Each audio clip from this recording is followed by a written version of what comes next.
Maratha reservation के बाद अब धनगर समाज ने भी अपने लिए रिजर्वेशन की मांग को लेकर तहरीक शुरू कर दी है। धनगर समाज के लोगों ने अपने मुतालिबात की यकसुई के लिए नए सिरे से एहतजाजी तहरीक शुरू कर दी है, जिसके तहत रियासत के मुख्तलिफ शहरों में एहतजाजी मुजाहरे हुए। इसी सिलसिले में नांदेड़ के दफ्तर जिला कलेक्टर के सामने धनगर समाज के लोगों ने एहतजाजी धरने का इनेकाद किया। धरने में कसीर तादाद में लोग शरीक हुए। मुजाहिरीन ने रिजर्वेशन के मसले पर रियासती हुकूमत के खिलाफ गम और गुस्से का इजहार करते हुए हुकूमत मुखालिफ नारे लगाए।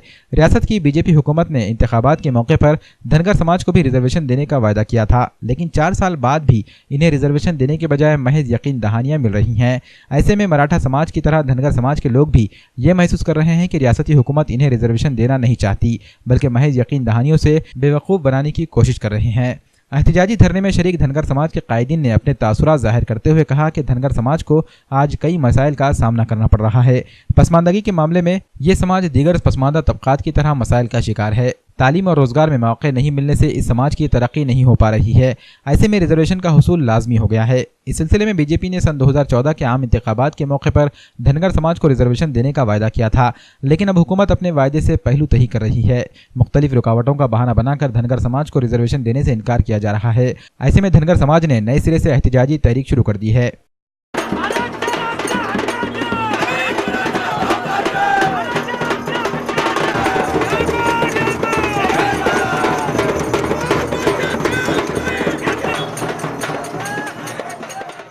बाबासाहेब आंबेडकरांनी दिलेली राज्यघटनेनुसार धनगर समाजाला एसटीची आरक्षण मिळालं पाहिजे, ही मागणी गेल्या 60 ते 65 वर्षापर्यंत धनगर समाजाची आहे।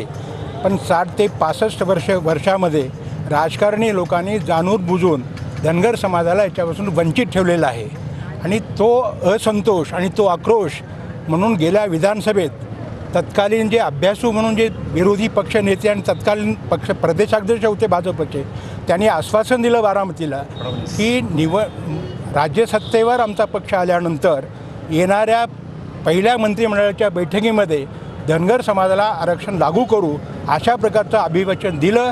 त्यावर समाजाने विश्वास ठेवला, त्याप्रमाणे भाजपला मतदान केलं, सत्तेवर त्यांना आणलं। पण 15 दिवस तर सोडा, आज 4 ते 4.5 वर्ष होत आलेले आहेत।